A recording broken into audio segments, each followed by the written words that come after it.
ওয়ালাইকুম আসসালাম। হুজুর, আমি শুনেছি কাতারের পেছনে একা নামাজ পড়া যায় না।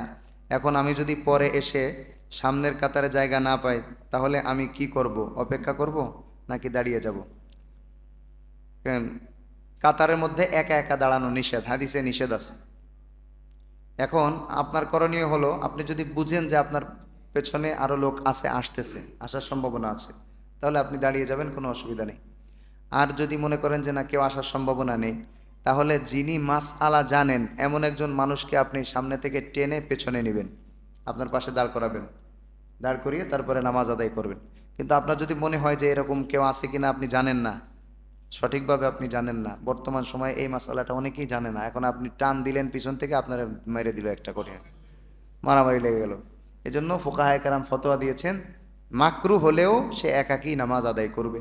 যদি আপনি মনে করেন যে না, আপনার জাননেওয়ালা কেউ আছে, টান দিবে।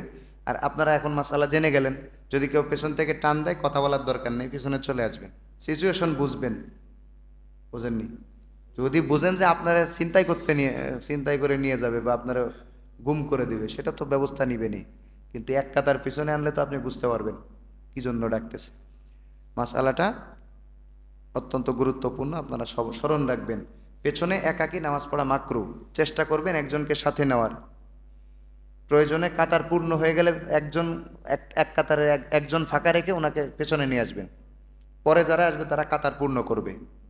আর যদি একান্ত ট্রেনেই বসে কেউ, তাহলে চুপচাপ পেছনে চলে আসবেন।